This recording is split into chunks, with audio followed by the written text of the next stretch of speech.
నమస్తే అండి.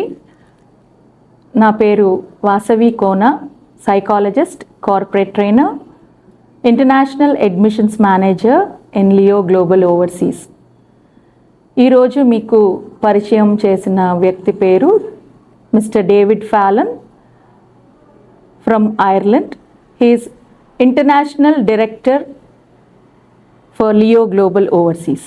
స్టూడెంట్స్కి అబ్రాడ్లో ఎలాంటి ఆపర్చునిటీస్, జాబ్ ఆపర్చునిటీస్ ఉంటాయి, లేదా స్టూడెంట్స్కి ఎటువంటి కోర్సెస్ అబ్రాడ్లో అడ్వైస్ చేయడానికి ఆయన ఈరోజు మనతో మాట్లాడతారు. Good morning everybody and welcome to Satyam US. And hello, this is Leo Global Overseas. I am the International Director and I work all over the world for the company. I'm Vasavi Kona, International Admissions Manager, working in Leo Global Overseas. Hi David. How are you, Vasavi? Yeah. All good? Yeah, doing great. And how is your journey to India and how are you feeling? It's too hot? No, it's never too hot. I've been coming to India for 10 years. So I'm used to the food, the weather, and I've also visited over 250 institutions in India and spoken to over 80,000 students. So I love working inside the educational sector. I'm now based in London, even though I'm from Ireland, and I have been to Canada recently. I'm going to Spain next week, so I travel all over the world. But I come to India regularly to work with Leo Global Overseas, assist in the training and do sessions where I talk to students. And this work progresses through the many offices across India. And Vasavi works out of the office in Vizag. Thank you, David. And we are very much privileged that you are here to assist us in and around districts of Vizag. Like we have been to Srikakulam today and we have been to Vijayanagaram district, and you have been ignited the students who are having the aspiration to go abroad and study. Well, it also comes back the other way as well. I absolutely enjoyed the experience of meeting all those students today. It's been a marvelous experience. Right, David. Actually, the students are having frequently asked queries all the time when they are coming to the office as a walk-in. So there are some queries from the student side where we are unable to give them a proper information. Our team of counselors and all, we are unable to give a proper complete information regarding the overseas education. So can I move on with few queries? Absolutely. With your permission? Absolutely. Yeah, work away. Yeah. Why should a student go and study abroad, and what are the benefits if a student gets his knowledge in abroad? Well, I've visited and worked in over 30 countries. I've had that opportunity in my life. I feel that everyone should travel. Even if they just go outside for 1 year or 3 years or stay abroad forever, they have that choice. But just to get your first passport and then travel. And one of the great ways to do it is go as a student. It's the best time of your life. You have no responsibilities. You're not married. You don't have kids. Your parents are probably of an age where they don't need caring. So it's all that. So take the opportunity. And through Leo Global Overseas, we will give you all the advice that you need to help you on that journey. There are many destinations to go. There's all the English-speaking countries, and now you're getting all the European countries as well. Right, thank you. And what specific country you advise a student if the student is coming from a background of IT, information technology, or a CS background? So which country do you suggest in the current situation with a good job opportunities and a career, bright career, for a bright career? Well, at the moment, the best country in the world to go to is Ireland, because we have the best job opportunities. Some countries don't have as many jobs available, but often the choice of the student to go somewhere is especially down to their own choice. So a lot of students want to go to the US because they got relatives there, the same with Canada, and the same with the UK. Australia and New Zealand are slightly different. Ireland is the hot country at the moment to send students to, especially for IT and pharmacy. but Europe is coming into the picture a lot now. What are the duration of the courses, especially for UG undergraduate programs or for postgraduate programs? What will be the length of the program? So if you come to Ireland to do an undergraduate course, you're going to come for 3 to 4 years, depending. Engineering can be a bit longer.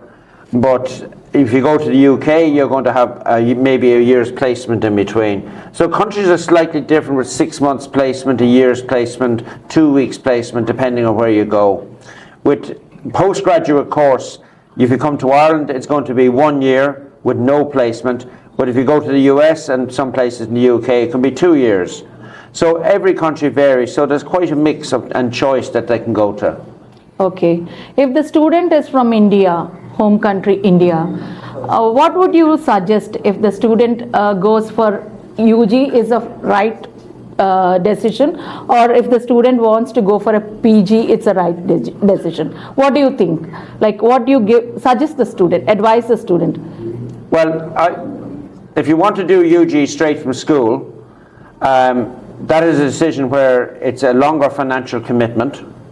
So if you want to, for instance, do data analytics in India or do it abroad at 3 years, it's going to cost you more to do it abroad. But some of the European countries will be cheaper. For instance, you can't come to Ireland to do an undergraduate course because they require 3 years living expenses. But you can go to the UK and do a 3-year course and you'll get a year's placement. So a lot of students travel abroad just to do a master's, which is 1 year in some countries and 2 years in others. 2 years in the US, 1 year in Ireland. So again, it's up to choice. If I was doing it, I'd go to a country that does it in 1 year, and it makes it much easier and cheaper. Okay, David. And what will be the approximate fee structure for Ireland? So fees can start anywhere from 14,000 up to 30,000. And they vary depending on what course you go to, but also which university you go to. If you go to the top university, you're going to pay a lot of money, maybe up to 30,000. If you go to the other colleges, which are not as highly ranked, you can go for 14,000, but you'll probably get a better education there because the class sizes are smaller and you will get to know your professor. Right.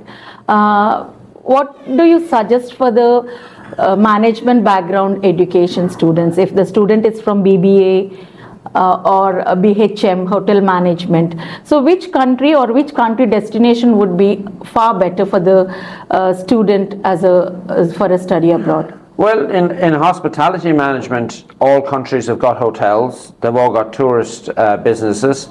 So any country would be that. But I'm a lover of international business management. If a student in the UK is doing international business management and they're from the UK, they have no experience of another country. But when a student comes from India, having done a business management undergraduate course, to do a postgraduate management course, international business course, they then got experience in 2 countries. And that's a huge advantage when they're going for a job. Okay. And how far the student, international student, gets the scholarships? Say for example for USA, UK, Ireland, how can the scholarships can be given to the particular student? So many universities in many countries in the world are now giving what they call merit scholarships. So simply the fact that you're coming from India qualifies you for maybe a $2,000 or $3,000 or $2,000 or $3,000 pound or euro scholarship, simply because you're coming from India. The academic scholarship will come to you if you got more than 70 or 80%, again depending on the course. So there are scholarships available up to 100%, but let's say they're going to get 20 or 30% off. That's very good. Some universities will give you free accommodation if you're doing undergraduate. So there's many things that you can do with regard to scholarships.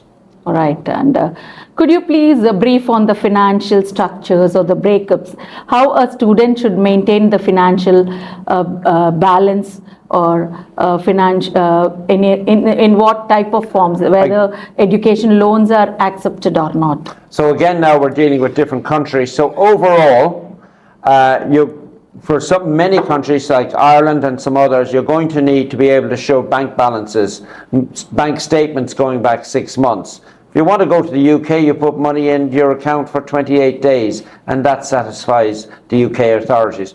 So these countries are all different as regards funding. So the extreme is Ireland, which is very forensic. They will call up your bank and find out that the account is all legible. So now the other countries don't do that. So it depends on the student. So you begin to narrow the student with all these questions into where they're going to go. Okay. Yeah, David. Actually, most of the countries are asking for the English language proficiency test. And which country without an English language proficiency test, any country is there where they are accepting the applications from the students, international students like Indians? Well, I mean, the UK is a classic example. Some universities require IELTS with, and others require it without IELTS. Personally, you should all do IELTS. I really say you should do IELTS. There are other tests as well, but IELTS for me is the most thorough, because when a student goes abroad, they can probably listen, they can hear it, and they can speak it, but they can't write it. And IELTS will show them what they're weak in, and they have time before they go to specialise in the writing, because when they go to university, it's probably 40% in the classroom and 60% in research. And 60% research means you're going to be sitting in a library on your own, writing your notes, and then doing maybe a 1,000-word dissertation on your own. They will help you, but you have to write it. And that's the challenge for students who come from abroad, not just India, when they go to an English-speaking country. So really, you must do IELTS. It's to your benefit. It shows what's weak in your English learning at the moment. Thank you, David. And most of the students are having so many glitches in writing their statement of personal statement. And could you give some tips how to write a personal statement and guide the student? So the basic philosophy behind a personal statement, it is like a written interview. Follow the guidelines of each university. They are all different. There may be 500 words and 8 paragraphs. There could be 2,000 words and 13 paragraphs. They may ask you questions. You must do it. The common mistakes are the wrong university, the wrong course, the wrong professor. They're not interested in what you did and your philosophy about life. They are really interested in what you can bring to this course, the modules that are on the course, that you can actually add to it all. So those are the basic things, but really it is a written interview.